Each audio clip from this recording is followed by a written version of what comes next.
नमस्कार।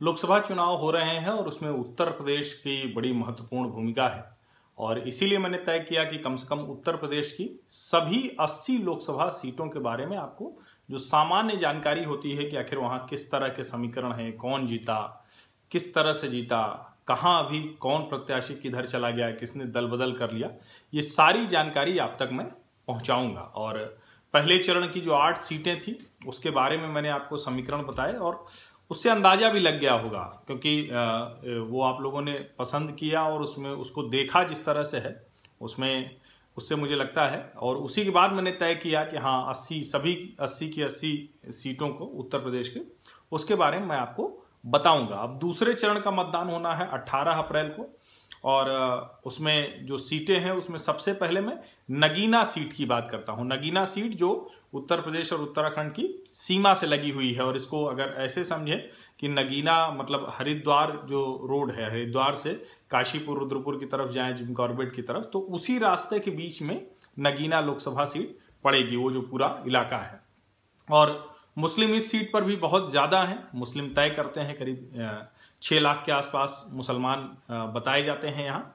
और ये चूंकि सुरक्षित लोकसभा सीट है, 2008 में बिजनौर से काट कर इसको परिसीमन में बनाया गया और चूंकि 2008 के बाद पहला चुनाव 2009 में हुआ था और इस सीट पर यानी इस लोकसभा सीट पर जो मुस्लिम और दलित ये आबादी बहुत निर्णायक है, तय करने वाली। अब चूंकि सुरक्षित सीट है तो सुरक्षित सीट पर भारतीय जनता पार्टी को थोड़ा सा बढ़त मिल जाती है। हालांकि इस सीट पर कितनी बढ़त इस बार मिलेगी ये देखने वाली बात होगी। और इसमें जो विधानसभा 5 आती हैं, नजीबाबाद, नगीना, धामपुर, नूरपुर और नाहटौर, तो ये विधानसभाएं हैं जो इसमें आती हैं।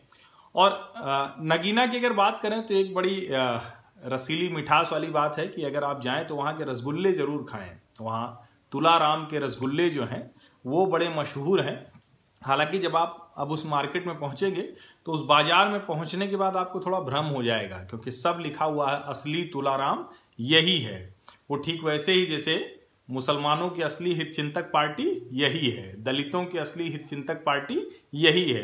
तो जैसे मुसलमानों और दलितों में भ्रम होता है कि आखिर कौन है हमारी असली हितचिंतक पार्टी, वैसे ही जो नगीना जाने वाले लोग हैं जिनको रसगुल्ले का शौक है और चूंकि हम भी गए थे तो हमने भी वो रसगुल्ले खाए और उसमें जो समझ में आया कि यही असली है उसी के यहाँ खा लिया। सुनते हैं उसके मुकदमे वगैरह भी चल रहे हैं। तो सोचिए जब रसगुल्ले के कॉपीराइट को लेकर इतने मुकदमे चलते हैं तो मुसलमान और दलित वोटों के लिए किस हद तक मारामारी हो रही होगी। और चूंकि यहाँ जो सीट है, इस सीट पर जो प्रत्याशी हैं तो 2009 में तो यशवीर सिंह जीत गए थे, वो समाजवादी पार्टी के, लेकिन 2014 में भारतीय जनता पार्टी के डॉक्टर यशवंत सिंह ने सीट जीती और उन्हीं यशवीर सिंह को हरा कर जीती। कमाल की बात यह है कि यशवीर सिंह जो 2009 में चुने गए थे अब वो भारतीय जनता पार्टी में हैं, तो ये एक भारतीय जनता पार्टी के लिए अच्छी चीज है।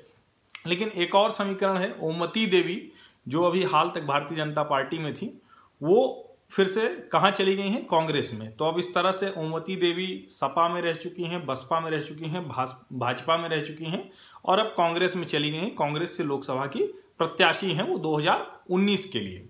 और ओमवती देवी यहाँ से विधायक भी रह चुकी हैं, सपा बसपा दोनों दलों से। जाटव हैं यानी दलितों में जो सबसे मजबूत जाति है जिसकी मायावती भी उसी जाति से आती हैं।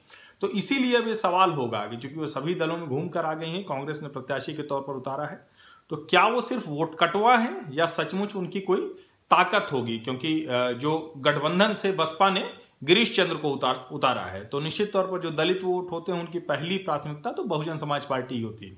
लेकिन 2014 के चुनाव में इस सीट पर भारतीय जनता पार्टी को दलितों का बहुत मत मिला था और इसी वजह से वो जीतने में कामयाब भी हो गए थे। अगर 2014 की बात करें तो भारतीय जनता पार्टी का सांसद जो चुना गया था वो 92,000 से ज्यादा मतों के अंतर से जीता था।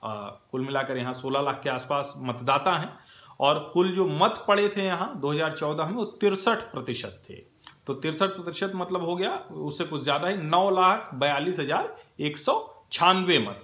तो अब इस सीट पर फिर से वो प्रत्याशी हैं, पिछली बार भाजपा जीत गई थी 39% मत पाकर, तो इस बार उसे कितने की जरूरत होगी क्योंकि फिर से त्रिकोणीय मुकाबला तो है, लेकिन सपा बसपा और रालोद ये गठबंधन एक साथ है। तो ये एक चीज है, चूंकि मुसलमान भी यहां तय करेगा और दलित भी तय करेगा। अब जो कहें कि कांग्रेस और भाजपा, इन दोनों लोगों को, चूंकि कांग्रेस में जो ओमवती देवी आई हैं तो वो क्या दलित काटेंगी, तो वो किसका दलित काटेंगी? जो भाजपा में गया था 2014 में वो दलित काटेंगी, या जो बसपा का परंपरागत वोटर है वो दलित काटेंगी? तो ये बहुत महत्वपूर्ण है। और कहा जाता है कि अगर मुसलमान किसी भी एक तरफ चला गया, वो गठबंधन के पक्ष में चला जाए या कांग्रेस के पक्ष में, किसी भी एक पक्ष में चला गया तो उसकी जीत होने की ओर बढ़ जाती है वो पार्टी। तो कुल मिलाकर नगीना की ये लोकसभा सीट की स्थिति है। और नगीना जाइएगा तो रसगुल्ले जरूर खाइएगा तुलाराम के, जो भी आपको लगे कि नहीं नहीं यही असली वाला तुलाराम है। तो और जो दूसरी बाकी सीटें हैं जो इस लोकसभा में 18 अप्रैल को जिनका चुनाव होना है, इस चुनाव में दूसरे चरण में, तो उनके बारे में मैं बताऊंगा। फिलहाल बातचीत नगीना की, देखिए किसकी अंगूठी में नगीना सजता है।